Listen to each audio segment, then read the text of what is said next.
اللهم صل على محمد وعلى ال محمد كما صليت على ابراهيم وعلى ال ابراهيم اللهم بارك لنا আস্তাগফিরুল্লাহ আস্তাগফিরুল্লাহ। আল্লাহ তুমি আমার এই আস্তাগফিরুল্লাহ 1000 কোটি বছর বাঁচার তৌফিক দান করো। হে মহান আল্লাহ পাক রব্বুল আলামিন, যত বালা মুসিবত আল্লাহ ওর বাবা মারা গেছে রোড অ্যাক্সিডেন্টে 8 বছর আগে। 5 বছর আগে ওর মা মারা গেছে লিভার ক্যান্সারে। তারপর ছিল ওরা 2 ভাই। ওর ভাই হলো নাজিরপুরের থানার এসআই নাসির হোসেন। তখন উনি গত বছর মানে পহেলা রোজায় ধরা পড়ছে ক্যান্সার। উনি 15 রোজায় মারা গেছে। তো ওর ভাই মারা যাওয়ার পরে ও হলো ও একদম রাস্তার উম্মত পাগল হয়ে গেছিল। তার অপরাধ কি? তার অপরাধ কি? সে কি তিস্তা চুক্তি সম্পর্কে লিখেছিল নাকি সেন্ট মার্টিনের দ্বীপ সম্পর্কে লিখেছিল? বুয়েটে আবদার ফাহাদ পানি চেয়েছিল, তাকে পানি দেওয়া হয় নাই, ছাত্রলীগ তাকে পানি দেয় নাই। ঢাবিতে এসে ধরলাম সে ছিনতাইকারী, টোকাই, ইফতেজার। সে ভাত খেতে চেয়েছিল, তাকে ভাত খেতে দেওয়া হয়েছে। উদারতার পরিচয় দিয়েছে ভাইয়েরা। আমরা সবাই মিলে যুদ্ধ করেছি জীবন বাজি রেখে। কি জন্য? গুম খুন হত্যা চুরি বাটপারি ঘুষ এগুলো বন্ধ করার জন্য, এগুলো থেকে বাঁচার জন্য। তো এখন ধরে নিলাম তিনি একজন বহিরাগত, তিনি একজন বহিরাগত। এখন ঢাবিতে তাহলে বহিরাগত আসা যাবে না, এটা মেট্রো রেলের উপরে লিখে দেন। টোকাই আসতে পারবে না, টোকাই থাকবে সমাজে, ছিনতাইকারী থাকবে, বিচার হবে, ইফতেজার হবে, বিচার হবে, ঝামেলা হবে, মিছিল হবে, মিটিং হবে, ইটস ন্যাচারাল। তো সেই জন্য যদি তাহলে ছাত্রলীগ তো পানি দিছিল, এখন তারা ভাত খাওয়াইয়া মারলো, তাহলে কি এখন কি তাহলে আমরা মানে ছাত্রলীগ ম্যাক্স প্রো দেখতেছি নাকি আমরা? না, পাচারটার সুযোগ নাই ভাই। আমরা গুম খুন হত্যা ঘুষ বল প্রয়োগ গুলি চালানো এগুলো বন্ধ করার জন্য আমরা দেশ স্বাধীন করেছি। সেই রকম দেশ আমরা চাই। আমার আব্বা আম্মা নাই, আমার ছিল আমার বড় ভাই ছিল পুলিশের সাব ইন্সপেক্টর, যে রাষ্ট্রের জন্য কাজ করেছে। তারপর আজকের চাকরি নেই, হতাশা। আমার একটা গাড়ি মোটরসাইকেল হ্যাঁ, I can speak English 20 hours. আমি বাংলা অনার্স মাস্টার্স কমপ্লিট করছি।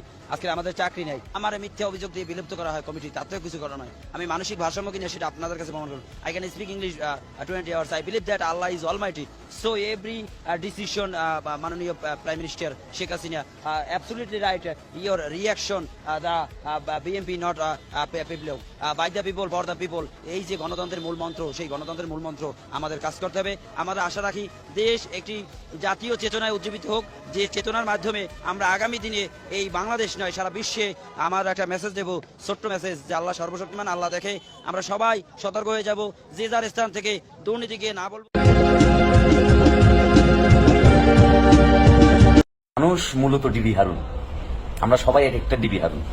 ডিবি হারুন যেমন তার ওই সিসিটিভি ওয়ালা রুমটার ভিতর সবাইকে নিয়ে গিয়ে সুন্দর করে ভাত খাওয়াইতো, বিরিয়ানি খাওয়াইতো, তারপর তাদেরকে নানানভাবে টর্চার করতো। আপনারাও কিন্তু ওই ছেলেটার সাথে সেম কাজটা করলেন।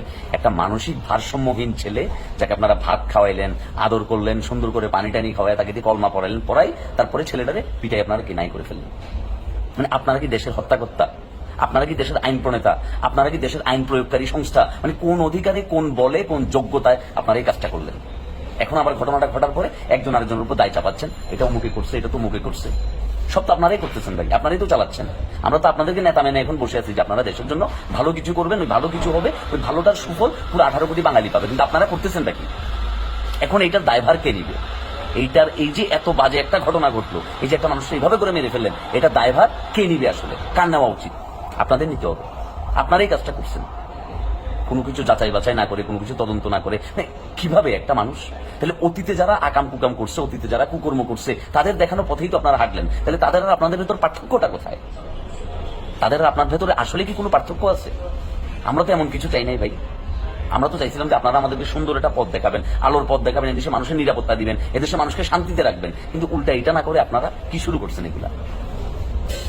সেই জন্যই বললাম যে মানুষ মূলত হাউন আঙ্কেল, এক হাউন আঙ্কেলরা চলে গেছে, এখন বাকি হাউন আঙ্কেলরা এসে এই ধরনের কাজগুলো করতেছে। কেন ভাই?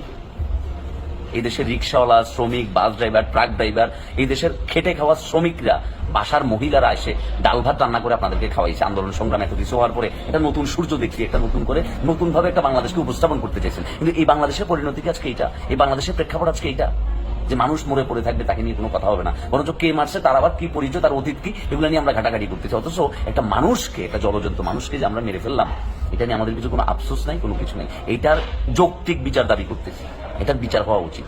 আজকে সকাল থেকে একটা নিউজ সোশ্যাল মিডিয়াতে ঘুরতেছে, তোফাজ্জল নামের একটা ব্যক্তি, যিনি চুরি করছে এই সন্দেহ, এটা বিশ্ববিদ্যালয়ের মেধাবী স্টুডেন্টরা তারা পিটায় হত্যা করছে। আবার এটাও জানা গেছে সে নাকি কোনো স্বাভাবিক মানুষ না, সে একটা পাগল। আমি বাদ দিলাম সে একটা পাগল, আমি মাইনে নিলাম সে একজন স্বাভাবিক মানুষ, আমি মাইনে নিলাম সে চুরি করছে। কিন্তু আপনারা তো মেধাবী, কোন মেধাই বলে এইভাবে একটা মানুষের পিড়ে হত্যা করতে? আবার একটা ভিডিওতে দেখা গেছে হত্যার আগে তারা খাওয়ানো দাওয়ানো হয়েছে, খাওয়ানোর সময় তারা এটা জিজ্ঞাসা করা হয়েছে খাবারটা কেমন, সে বলছে ভালো। তারা যখন খাওয়ানো হইতেছিল সে কি জানতো খাবার শেষে তারা এইভাবে পিড়ে হত্যা করাইব? আর আমার কথা হলো মারবি যেহেতু খাওয়াইলি কে? ওই তোফাজ্জল নামের বড় ভাইটাও আমার করে প্রশ্ন করতেছে যে তোরা যেহেতু আমার মাইরে এলেবি তাহলে খাওয়াইলি কে? আমাদের স্বাধীন বাংলাদেশটা কি এমন? এটা যতবারই আমি দেখতেছি, এটার কাহিনী আমি যতবারই পড়তেছি, আমার ততবারই মাথায় আগুন উঠে যেতেছে। তো বাংলাদেশের যে প্রশাসন, সবার কাছে আমি রিকোয়েস্ট করতেছি, এটার একটা সঠিক বিচার করা উচিত। আমাদের মানুষ বানায় পাঠাইছে, কিন্তু আমরা মানুষ হইলাম কই?